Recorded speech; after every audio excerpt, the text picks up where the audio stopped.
Hello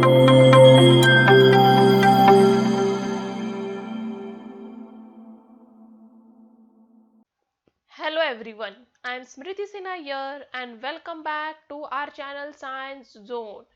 Today you follow, tomorrow we lead.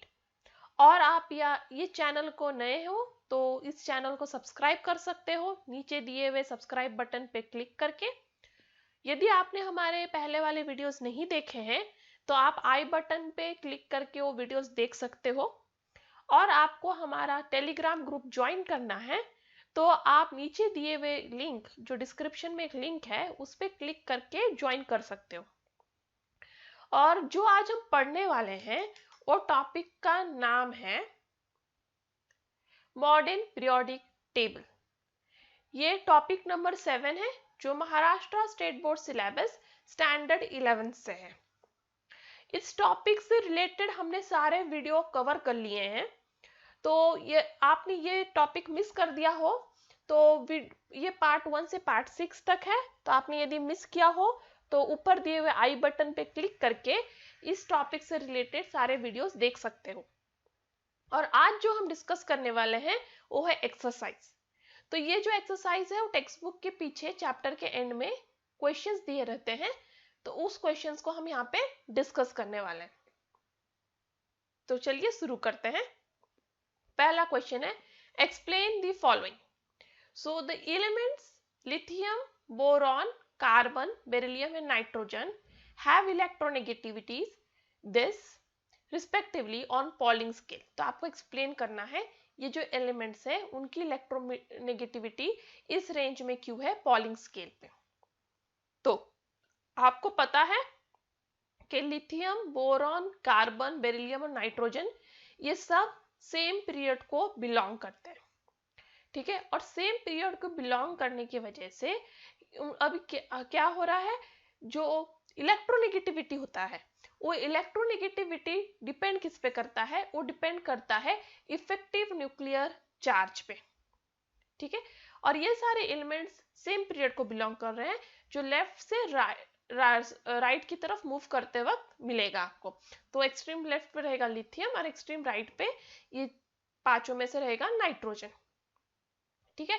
तो period में जैसे आप लेफ्ट से राइट की तरफ मूव करोगे तो जो इफेक्टिव न्यूक्लियर चार्ज है, जो इलेक्ट्रॉन जो महसूस करता है वो बढ़ता जाता है।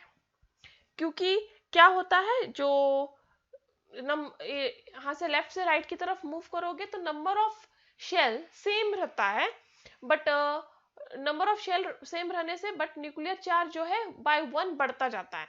तो बाय 1 न्यूक्लियर चार्ज तो बढ़ रहा है but number of shell same है, मतलब शील्डिंग तो सेम है, ठीक है। इसका मतलब क्या हो रहा है, इफेक्टिव न्यूक्लियर चार्ज जो है वो बढ़ रहा है, ठीक है। शील्डिंग सेम है, इफेक्टिव न्यूक्लियर चार्ज बढ़ रहा है। इफेक्टिव न्यूक्लियर चार्ज बढ़ रहा है इसका मतलब इलेक्ट्रोनेगेटिविटी भी बढ़ रहा है, क्योंकि इलेक्ट्रोनेगेटिविटी जो है वो इफेक्टिव न्यूक्लियर चार्ज पे डिपेंड करता है। और इसलिए जैसे ही आप मूव करोगे across the period from left to right, आप देखोगे कि इलेक्ट्रोनेगेटिविटी बढ़ रहा है। इसलिए लिथियम का इलेक्ट्रोनेगेटिविटी सबसे कम है और नाइट्रोजन का सबसे ज्यादा, क्योंकि लिथियम जो है एक्सट्रीम लेफ्ट में है और नाइट्रोजन एक्सट्रीम राइट में। नेक्स्ट है, the atomic radii of chlorine, iodine and bromine are 99, 133, 114 pm respectively. अभी ये एक्सप्लेन करना है। तो जो क्लोरीन, आयोडीन और ब्रोमीन है ये तीनों भी ग्रुप 17 को बिलोंग करते हैं पीरियोडिक टेबल में, तो इसको बोलते हैं हैलोजिन ग्रुप। ग्रुप 17 को क्या कहते हैं, हैलोजिन ग्रुप। तो ये तीनों भी एलिमेंट हैलोजिन ग्रुप को बिलोंग करते हैं पीरियोडिक टेबल में। अब जैसे ही आप ग्रुप में ऊपर से नीचे मूव करोगे इफेक्टिव न्यूक्लियर चार्ज जो है वो घटता जाता है। क्यों इफेक्टिव न्यूक्लियर चार्ज घटता जाता है, क्योंकि नंबर ऑफ शेल जो है वो ऐड होते जाते हैं। तो ऊपर जो है सपोज एक ही शेल है तो नीचे वाले में ज्यादा शेल है, तो नंबर ऑफ शेल जो है बढ़ता जा रहा है, जिसकी वजह से न्यूक्लियस लास्ट इलेक्ट्रॉन तक उतनी इजिली नहीं पहुंच पाता। और इसलिए इफेक्टिव न्यूक्लियर चार्ज बढ़ रहा है, शील्ड घट रहा है इफेक्टिव न्यूक्लियर चार्ज, और शील्डिंग जो है वो बढ़ रहा है, क्योंकि शेल ऐड हो रहा है तो नंबर ऑफ इलेक्ट्रॉन भी ऐड हो रहा है।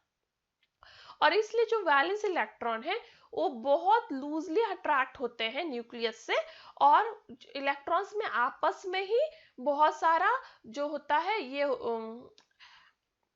ये तनाव रहता है जिसकी वजह से शेल बाहर की तरफ पुश हो जाता है, जिससे एटॉमिक रेडियाई बढ़ जाता है। तो जैसे आप ग्रुप में मूव करोगे ऊपर से नीचे तक, आपका जो एटम है उसका एटॉमिक रेडियाई हमेशा बढ़ता जाएगा। इसलिए क्लोरीन, आयोडीन और ब्रोमीन में आप देख सकते हो एटॉमिक रेडियस बढ़ रहा है, क्योंकि आप ऊपर से नीचे मूव कर रहे हो। तो सबसे पहले क्या रहता है इधर, फ्लोरीन हैलोजन फैमिली में, फिर क्लोरीन, फिर ब्रोमीन, फिर आयोडीन। तो सबसे छोटा रहेगा क्लोरीन और सबसे बड़ा रहेगा iodine. Next, the ionic radii of F minus and Na plus are 133 and 98 pm respectively. तो F माइनस और Na प्लस दोनों भी आइसो इलेक्ट्रॉनिक स्पीशीज है। आइसो इलेक्ट्रॉनिक स्पीशीज मतलब having same number of electron, तो दोनों में सेम नंबर ऑफ इलेक्ट्रॉन है, but still same number of electron होने की वजह से भी तभी भी उनका जो न्यूक्लियर चार्ज होता है वो वैरी करता है, उनको अभी भी न्यूक्लियर चार्ज वैरी है। जिसमें सबसे ज्यादा न्यूक्लियर चार्ज रहेगा वो सबसे ज्यादा अट्रैक्शन दिखाएगा अपने इलेक्ट्रॉन की तरफ, और वो इलेक्ट्रॉन को अपनी तरफ ज्यादा पुल कर लेगा, जिसकी वजह से उसका रेडियस ज्यादा स्मॉल हो जाएगा। तो जिसका न्यूक्लियर चार्ज सबसे ज्यादा है वो उसका रेडियस सबसे कम है। ठीक है, तो F माइनस Na प्लस में दोनों में 10 इलेक्ट्रॉन्स है, पर दोनों का रेडियाई में डिफरेंस है, दैट इज F माइनस का 133 है, Na प्लस का 98। क्योंकि F माइनस में न्यूक्लियर चार्ज +9 है, बट Na प्लस में न्यूक्लियर चार्ज +11 है। तो Na प्लस में क्या होता है, उसका न्यूक्लियर चार्ज ज्यादा है, इसलिए वो जो लास्ट इलेक्ट्रॉन है वैलेंस इलेक्ट्रॉन्स को ज्यादा अपनी तरफ पुल करता है, जिसकी वजह से उसका रेडियस और भी स्मॉल हो जाता है। इसलिए Na प्लस का रेडियस स्मॉल है as compare to F minus. Next है aluminium 13 is a metal, silicon 14 is a metalloid, while potassium 15 is a non-metal. Not potassium, phosphorus 15 is a non-metal. तो आपको बताना है एल्यूमिनियम मेटल क्यों है, silicon metalloid क्यों है, और ये फॉस्फोरस आपका नॉन मेटल क्यों है। ठीक है, ये आपको बताना है। तो अब तीनों की इलेक्ट्रॉनिक कॉन्फ़िगरेशन सबसे पहले लिख हो गया। तो एल्यूमिनियम का इलेक्ट्रॉनिक कॉन्फ़िगरेशन है this neon 3s2 3p1, silicon का है neon 3s2 3p2 and phosphorus का है नियॉन 3s2 3p3। तो आप देख सकते हो तीनों में भी valence electron p subshell में जा रहा है। इसका मतलब ये है कि ये तीनों भी p ब्लॉक एलिमेंट है।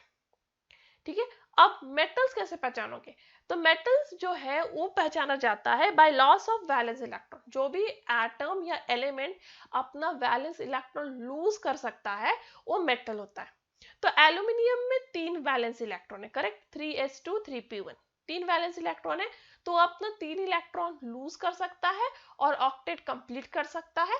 तो एल्यूमिनियम क्या करेगा, और ऑक्टेट कंप्लीट करने के लिए उसके पास 2 ऑप्शन है, एक तो 5 इलेक्ट्रॉन गेन करेगा या 3 इलेक्ट्रॉन लूज करेगा। बट यहाँ पे बेटर क्या है एल्यूमिनियम के लिए, 5 इलेक्ट्रॉन गेन करने से अच्छा 3 इलेक्ट्रॉन लूज कर दे। इसलिए इस केस में एल्यूमिनियम 3 इलेक्ट्रॉन लूज कर देता है, और जो भी लूज कर रहा है वो मेटल है, इसलिए aluminium is a metal. Non metal की कैरेक्टरिस्टिक क्या है, by gain of valence electron. Non metals अपना ऑक्टेट कंप्लीट करने के लिए जो है वैलेंस इलेक्ट्रॉन गेन करते हैं। तो फास्फोरस में जो है वो 5 वैलेंस इलेक्ट्रॉन्स है। ठीक है, तो वाई, क्योंकि आप देख सकते हो 3 + 2 5, तो फास्फोरस में है 5 वैलेंस इलेक्ट्रॉन। तो उसके पास 2 ऑप्शन है, 5 इलेक्ट्रॉन लूज करे या 3 इलेक्ट्रॉन गेन करे।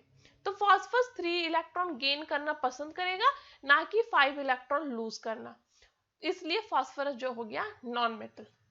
बट आप सिलिकॉन का देख सकते हो, उसमें 4 वैलेंस इलेक्ट्रॉन्स है, करेक्ट। अब सिलिकॉन 4 वैलेंस इलेक्ट्रॉन है, तो उसके पास दोनों भी ऑप्शन वैलिड है, वो चारों इलेक्ट्रॉन लूज भी कर सकता है और 4 इलेक्ट्रॉन गेन भी कर सकता है। तो उसके पास दोनों भी ऑप्शन है, लूज और गेन इलेक्ट्रॉन की, इसलिए वो मेटल भी है नॉन मेटल भी है, और इसलिए वो कहलाता है मेटलॉइड। तो इस तरह से आप प्रूफ कर सकते हो तीनों के nature. Next, copper forms coloured salts while Zn forms colourless salt. तो कॉपर जो है वो कलर्ड सॉल्ट फॉर्म करता है और जिंक जो है कलरलेस सॉल्ट। तो कॉपर का कॉन्फ़िगरेशन है 3d9 4s0, जिसके पास एक अनपेयर्ड एक्चुअली ये एक्सपेक्टेड जो कॉन्फ़िगरेशन है कॉपर का, ये एक्सपेक्टेड क्या है देखो, इसका एक्चुअली इलेक्ट्रॉनिक कॉन्फ़िगरेशन होता है 3d10 4s1, पर ये है कॉपर 2+।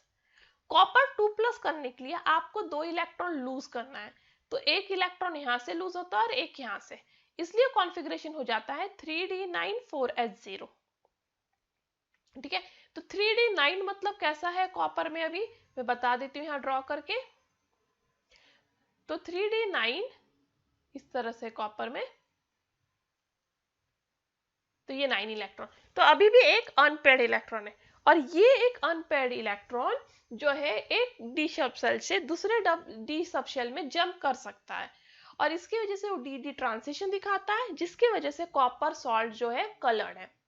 बट जिंक 2+ में आप देखोगे तो उसका कॉन्फ़िगरेशन 3d10, मतलब उसका डी ऑर्बिटल कंप्लीटली फिल्ड है।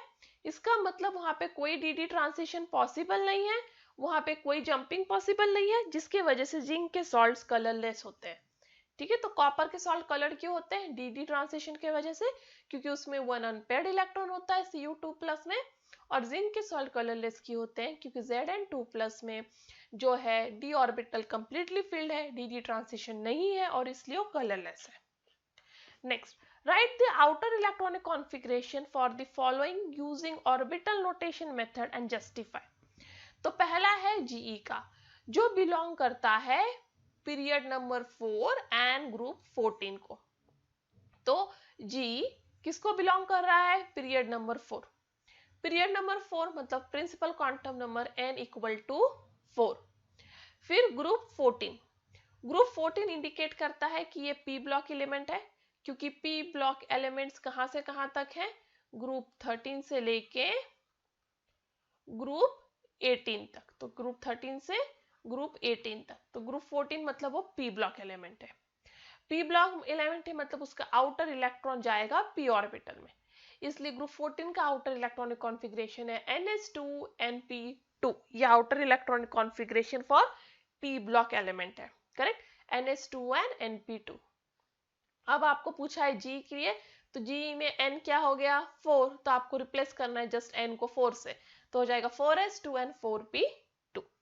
ठीक है, तो आप पीरियड से पता लगा सकते हो n का वैल्यू, और ग्रुप से पता लगा सकते हो उसका कॉन्फ़िगरेशन, क्योंकि आपको लर्न होगा एस ब्लॉक के लिए क्या कॉन्फ़िगरेशन है, general electronic configuration, P block के लिए क्या है, डी के लिए क्या है, एफ के लिए क्या है। जस्ट अब आपको इनमें n का वैल्यू सब्स्टिट्यूट करना है और आपको आंसर मिल जाएगा। नेक्स्ट है पोलोनियम। पोलोनियम बिलोंग करता है ग्रुप पीरियड 6 को। पोलोनियम पीरियड 6 को बिलोंग करता है, मतलब यहाँ पे n हो गया आपका 6, और वो बिलोंग करता है ग्रुप 16 को, करेक्ट, ग्रुप 16 को बिलोंग कर रहा है, मतलब वो भी एक पी ब्लॉक एलिमेंट है। पी ब्लॉक एलिमेंट है मतलब इलेक्ट्रॉनिक कॉन्फ़िगरेशन क्या है, ns2n np2, बट n क्या है मेरा यहाँ पे 6, तो ये हो गया 6s2 and 6p2, तो 6s2n 6p ग्रुप 16 को है, सॉरी ग्रुप 14 के लिए था ns2n np2, ग्रुप 16 का बात कर रहे हैं हम, तो ग्रुप 16 का वैलेंसी 4 है, दैट इज 6 है, तो ये हो जाएगा ns2np4, और इसलिए पोलोनियम का अभी इलेक्ट्रॉनिक कॉन्फ़िगरेशन है ns2n np4, तो ये कॉन्फ़िगरेशन हो गया पोलोनियम का। नेक्स्ट है कॉपर। कॉपर बिलोंग कर रहा है पीरियड नंबर 4 में, इसलिए यहाँ पे n अगेन 4। अब वो ग्रुप 11 को है, ग्रुप 11 मतलब D block element. D block element का जनरल इलेक्ट्रॉनिक कॉन्फ़िगरेशन है ns0 to 2 n-1 d 1 to 10, correct. तो कॉपर किसको बिलोंग करता है, फोर्थ पीरियड को, इसलिए यहाँ पे हो गया 4s एंड n-1 मतलब 3d। ठीक है, अब वो बिलोंग करता है ग्रुप 11, करेक्ट, तो ग्रुप 11 मतलब उसके पास 11 इलेक्ट्रॉन्स है, इसलिए आप क्या करोगे, डी में आप एज यूजुअल भर दोगे, पहले एस भरना होता है 2 और डी में हो जाएगा 9। तो एक्सपेक्टेड क्या है कॉपर का electronic configuration 4s2 and 3d9, ये एक्सपेक्टेड है, बट ये रॉन्ग है। ऑब्जर्व किया है 4s1 3d10, क्योंकि डी ऑर्बिटल, कोई भी ऑर्बिटल यदि हाफ फिल्ड हो या कंप्लीटली फिल्ड हो तो ज्यादा स्टेबल है। तो आप देख सकते हो यहाँ एस तो हाफ कंप्लीटली फिल्ड है, बट डी इनकम्प्लीटली फिल्ड है, ना हाफ फिल्ड है, तो इसलिए ज्यादा स्टेबल नहीं है। तो एस में से एक इलेक्ट्रॉन निकाल के आप यदि डी में ट्रांसफर कर दो और उसे कर दो 4s1 3d10, तो अब डी भी कंप्लीटली फिल्ड है और एस हाफ फिल्ड है, तो ये हाईली स्टेबल है। इसलिए कॉपर का इलेक्ट्रॉनिक कॉन्फ़िगरेशन है 4s1 3d10। तो ये वाला जो था आपका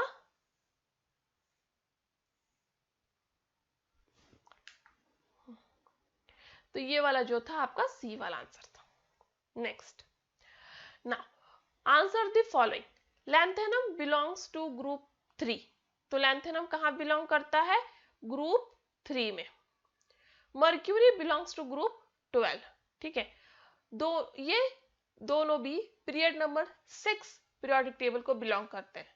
तो आपको क्या करना है, ये दोनों के बीच में जितने भी हैं, टोटल 10 एलिमेंट्स हैं, वो 10 एलिमेंट्स का इलेक्ट्रॉनिक कॉन्फ़िगरेशन डिफाइन करना है। तो डी ब्लॉक एलिमेंट्स का जनरल इलेक्ट्रॉनिक कॉन्फ़िगरेशन है NS0 to 2 N-1 D1 to 10। तो ये जनरल इलेक्ट्रॉनिक कॉन्फ़िगरेशन है डी ब्लॉक एलिमेंट का। तो अब हम शुरू करते हैं। तो ये सीरीज में कौन कौन से एलिमेंट है?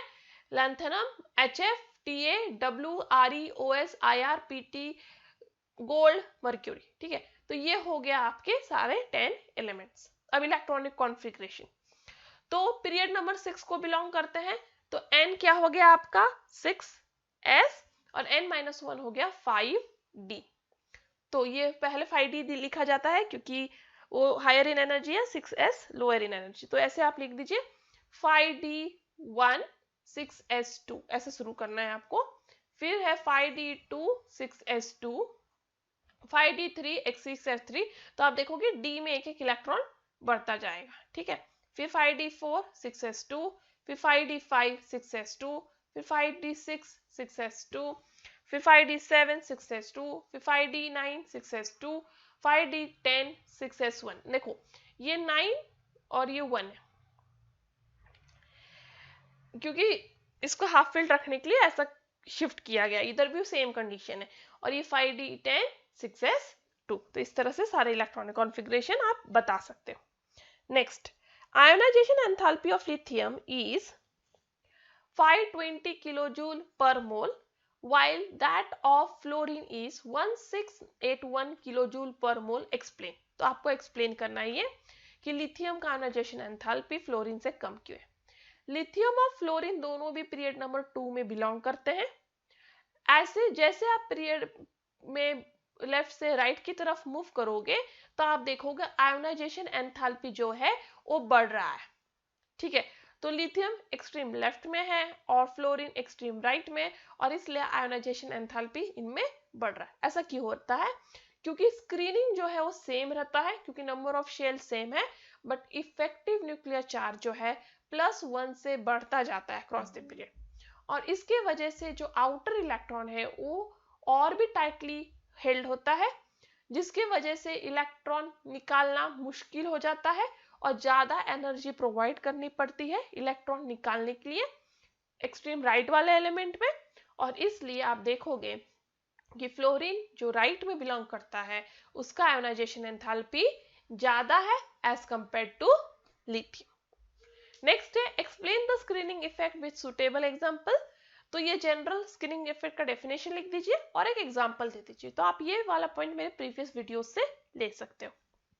नेक्स्ट, ये तीनों क्वेश्चन के आंसर्स आपको मेरे प्रीवियस वीडियोस में मिल जाएंगे, क्योंकि डायरेक्ट कोई एक्सप्लेनेशन नहीं है, डायरेक्ट आपको उस पर शॉर्ट नोट या कुछ लिखना है तो आप वो वीडियो से कंसल्ट करके ले सकते हो इसके एक्सप्लेनेशन। नेक्स्ट है चूज द करेक्ट ऑप्शन। पहला क्वेश्चन है consider the element boron, aluminium, magnesium and potassium, predict the correct order of metallic character. तो आपको पता होगा मेटेलिक कैरेक्टर जो है वो डिक्रीज होता है जैसे ही आप पीरियड में लेफ्ट से राइट की तरफ मूव करोगे, तो मेटेलिक कैरेक्टर डिक्रीज होता है। इसलिए आपको देखना है कि सबसे लेफ्ट में कौन सा है वो सबसे ज्यादा मेटेलिक है, और जो राइट में है सबसे वो सबसे कम मेटेलिक है। तो सबसे लेफ्ट में होता है पोटेशियम, फिर होता है मैग्नीशियम, फिर एल्यूमिनियम और सबसे राइट में है बोरॉन। तो इसलिए सबसे ज्यादा मेटेलिक पोटेशियम है और सबसे कम मेटेलिक है बोरॉन, और इसलिए आंसर है option D. Next, in modern periodic table the period number indicates. तो मॉडर्न पीरियोडिक टेबल में period number principal quantum number बताता है, that is n. So n is equal to period number, that is the principal quantum number. Next, the lanthanides are placed in the periodic table at. तो lanthanides कहाँ पे place होते हैं? lanthanides place होते हैं f block में, और f block present होता है पीरियोडिक टेबल के बॉटम में, इसलिए आंसर है option D. Next, if the valence shell electronic configuration is ns2 and np5, the element belong to. तो ns2 and np5, तो जो लास्ट इलेक्ट्रॉन है वो p ऑर्बिटल में जा रहा है, p ऑर्बिटल में जा रहा है, इसका मतलब वो p ब्लॉक एलिमेंट है, करेक्ट। तो p ब्लॉक एलिमेंट है। तो अल्कली मेटल्स जो है वो तो s ब्लॉक है, हैलोजिन p ब्लॉक है, अल्कलीन अर्थ मेटल्स भी s ब्लॉक है, एक्टिनाइड्स f ब्लॉक है। तो p ब्लॉक कौन है? हैलोजिन्स, इसलिए ये इलेक्ट्रॉनिक कॉन्फ़िगरेशन हैलोजेंस का है। Next, in which group of element of modern periodic table are halogens placed. तो हैलोजेंस कहाँ पे प्रेजेंट होते हैं? हैलोजेंस प्रेजेंट होते हैं ग्रुप 17 में। Which of the atomic number present represent the s block element. इनमें से कौन सा atomic number s block element को रिप्रेजेंट करता है? तो वो है 3 and 12, ये दोनों नंबर s ब्लॉक एलिमेंट के हैं। Next, which of the following pairs is not iso electronic. इनमें से कौन से पेयर में सेम नंबर ऑफ इलेक्ट्रॉन्स नहीं है, इसलिए आइसो इलेक्ट्रॉनिक नहीं है। तो इसका आंसर है Mg2+ and neon. Next, which of the following pair of elements has similar properties. तो जो सेम ग्रुप को बिलोंग करते हैं उनके प्रॉपर्टीज सेम होते हैं, और यहाँ पे जो ग्रुप जो 13 और 31 है ये दोनों भी सेम ग्रुप को बिलोंग करते हैं, और इसलिए ये दोनों के जो physical chemical properties almost same है। Next, the electronic configuration of some elements are given below. 1s2, next 1s2, 2s2, 2p6। In which group and period are this elements present in the periodic table, ये बताना है आपको। तो पहला है 1s2, correct. 1s2 मतलब यहाँ पे जो आपका n है प्रिंसिपल क्वांटम नंबर है वो है 1 मतलब फर्स्ट पीरियड, ठीक है। तो 1s2 फर्स्ट पीरियड को बिलोंग करता है। अब ग्रुप का पता लगाना है। तो 1s2 में आप देख सकते हो उसका s subshell completely filled है, दैट इज डुप्लेट है, और जिसका भी सब शेल कंप्लीटली फिल्ड होता है वो बिलोंग करता है 18th ग्रुप को, क्योंकि 18th group noble gases group है जिनके डुप्लेट या ऑक्टेट कंप्लीट होते हैं। तो ये इसका डुप्लेट कंप्लीट है, इसलिए ये ग्रुप 18 को बिलोंग करता है। इसलिए जो भी एलिमेंट है वो है फर्स्ट पीरियड का और 18th ग्रुप का। नेक्स्ट है 1s2, 2s2, 2p6। अब आप देख सकते हो कि इसमें जो n है वो है मैक्सिमम नंबर वाला लेना है, वो है 2। n2 है मतलब वो बिलोंग करता है सेकेंड पीरियड को। अब हम ग्रुप की बात करें तो यहाँ पे 2p6 और 2s2 है, तो 6 + 2 8, मतलब इसका ऑक्टेट कंप्लीट है। ऑक्टेट कंप्लीट है इसलिए ये भी 18th ग्रुप को बिलोंग करता है। तो ये इलेक्ट्रॉनिक कॉन्फ़िगरेशन जो है वो सेकेंड पीरियड के एलिमेंट का है जो 18th ग्रुप को बिलोंग करता है। Next, for each of the following pair indicate which of the 2 species is of larger size. ठीक है, तो आपको बताना है। तो आपको एक बात याद रखना है कि कैटायन छोटा होता है साइज में देन इट्स नॉर्मल एटम। क्यों? क्योंकि कैटायन में इलेक्ट्रॉन लूज हो जाते हैं। इलेक्ट्रॉन लॉस होने की वजह से उसमें जो है इफेक्टिव न्यूक्लियर चार्ज है वो बढ़ जाता है। इलेक्ट्रॉन कम हो जाता है बट इफेक्टिव न्यूक्लियर चार्ज दोनों में सेम रहता है। अब इफेक्टिव न्यूक्लियर चार्ज सेम है बट इलेक्ट्रॉन कम है, जिसकी वजह से शील्डिंग जो है वो कम हो गई। शील्डिंग कम होने की वजह से अब आपका जो टोटल चार्ज है जो लास्ट इलेक्ट्रॉन पे पहुंच रहा था, that is effective nuclear charge, वो बढ़ गया, जिसकी वजह से कैटायन अब हो गया आपका स्मॉलर इन साइज। तो Fe2+ एंड Fe3+ में आप देखोगे तो Fe2+ में 2 इलेक्ट्रॉन कम है, Fe3+ में 3 इलेक्ट्रॉन कम है, करेक्ट। तो Fe2+ क्या हुआ, 2 इलेक्ट्रॉन कम 3, तो इफेक्टिव न्यूक्लियर चार्ज किसका ज्यादा है, इफेक्टिव न्यूक्लियर चार्ज जो है Fe3+ का ज्यादा है, जिसकी वजह से इसका साइज स्मॉल है और इसका इफेक्टिव न्यूक्लियर चार्ज कम है, जिसकी वजह से साइज बड़ा है। तो इसलिए Fe2+ इसका आंसर है, उसका साइज बड़ा है क्योंकि उसका इफेक्टिव न्यूक्लियर चार्ज कम है। नेक्स्ट Mg2+ एंड Ca2+, ये दोनों में आप देखोगे तो वापस सेम थिंग है। तो जैसे आप ग्रुप में मूव करोगे ऊपर से नीचे की तरफ, तो इफेक्टिव न्यूक्लियर चार्ज जो है वो क्या हो रहा है, ग्रुप में ऊपर से नीचे की तरफ मूव करते हुए इफेक्टिव न्यूक्लियर चार्ज जो है वो आपका कम होते जा रहा है, जिसकी वजह से जो साइज है वो बढ़ती जा रही है। तो अभी इस दोनों के केस में Ca2+ जो है वो लार्जर इन साइज है क्योंकि वो Mg के बाद है। Next, select the smaller ion from each of the following पे, तो ये दोनों में से स्मॉलर आयन पहचाना है। तो एनायन का रेडियस बड़ा होता है उसके नॉर्मल एटम से या दूसरे एटम से, क्योंकि एनायन में एक्स्ट्रा इलेक्ट्रॉन होते हैं जिसकी वजह से शील्डिंग हो जाती है, और शील्डिंग होने की वजह से इफेक्टिव न्यूक्लियर चार्ज घट जाता है।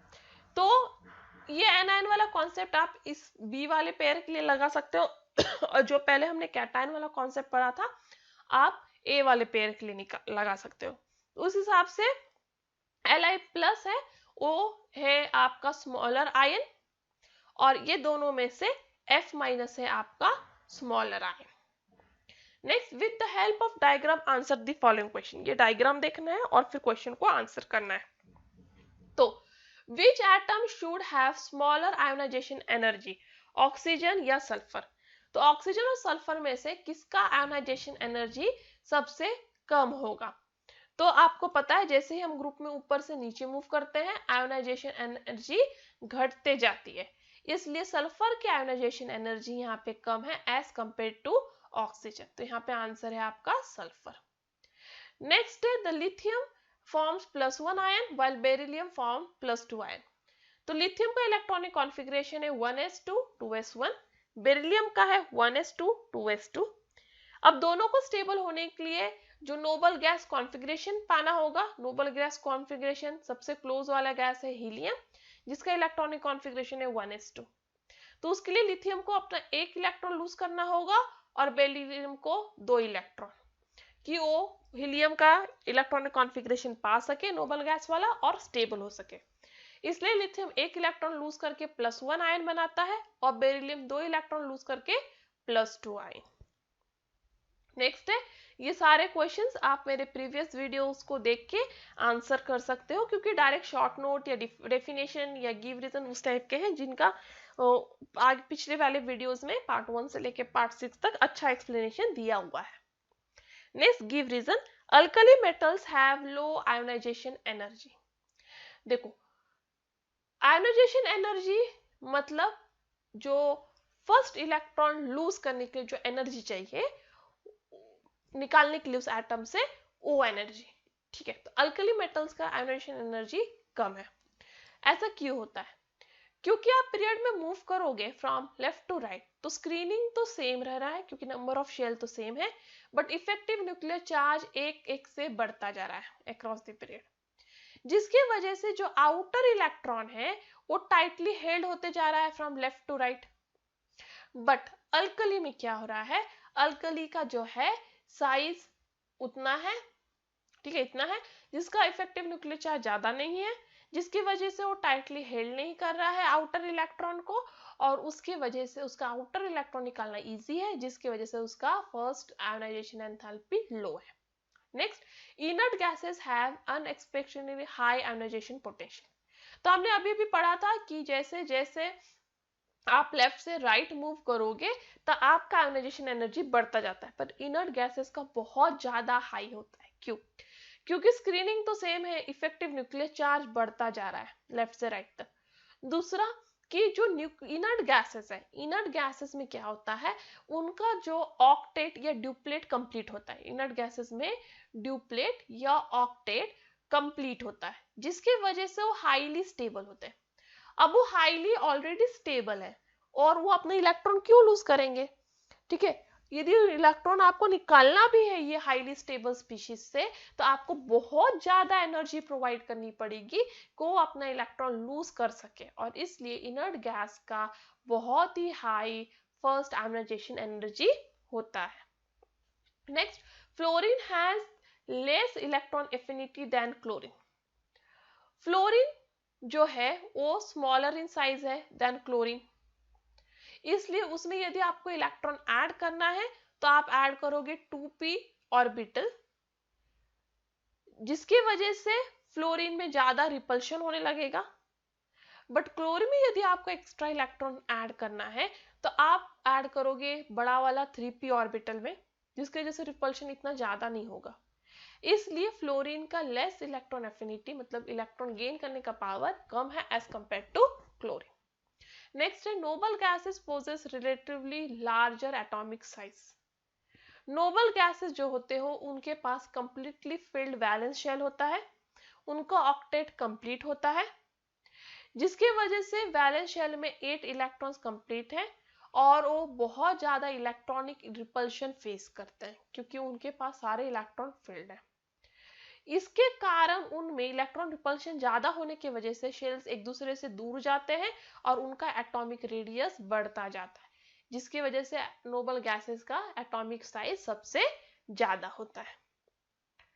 Next, consider the oxides Li2O, CO2, B2O3। अब क्या बताना है, which oxide would you expect to be most basic. अब कौन से ऑक्साइड्स बेसिक होते हैं? तो मेटेलिक ऑक्साइड्स हमने पढ़ा है पिछले वीडियो में, मेटेलिक ऑक्साइड्स जो होते हैं वो बेसिक इन नेचर होते हैं, and non metallic oxides acidic in nature होते हैं। ठीक है, तो मेटेलिक ऑक्साइड तो बेसिक है and non metallic oxide acidic है। तो पूछा आपको मोस्ट बेसिक मतलब मोस्ट मेटेलिक, तो आप देखोगे इसमें से सबसे ज्यादा मेटेलिक कैरेक्टर लिथियम का है, इसलिए लिथियम का ऑक्साइड मोस्ट बेसिक है, इसलिए इसका आंसर है Li2। नेक्स्ट है, which oxide would be most acidic. तो मोस्ट एसिडिक होता है नॉन मेटल ऑक्साइड, तो इनमें से नॉन मेटल है कार्बन और इसलिए CO2 का ऑक्साइड मोस्ट एसिडिक है। Next, give a formula for amphoteric oxide. तो आपको पता है ऐसा कौन सा ऑक्साइड है जो एसिडिक नेचर भी दिखाता है बेसिक भी, तो है एल्युमिनियम, क्योंकि एम्फोटेरिक ऑक्साइड है Al2O3। और इस तरह से हमारा चैप्टर नंबर 7 जो है वो कंप्लीट होता है। That's all for today, thank you. आपके पास कोई डाउट है, कोई कमेंट है, कोई सजेशन है, कुछ भी हो तो आप पूछ सकते हो asiadoubts04@gmail.com पे। आपको मेरा वीडियो अच्छा लगा हो तो एक लाइक दे दीजिए, वीडियो को शेयर कीजिए, और जाने से पहले do not let your search for happy endings, get in the way of living a happy life, and that's all for today. Thank you, stay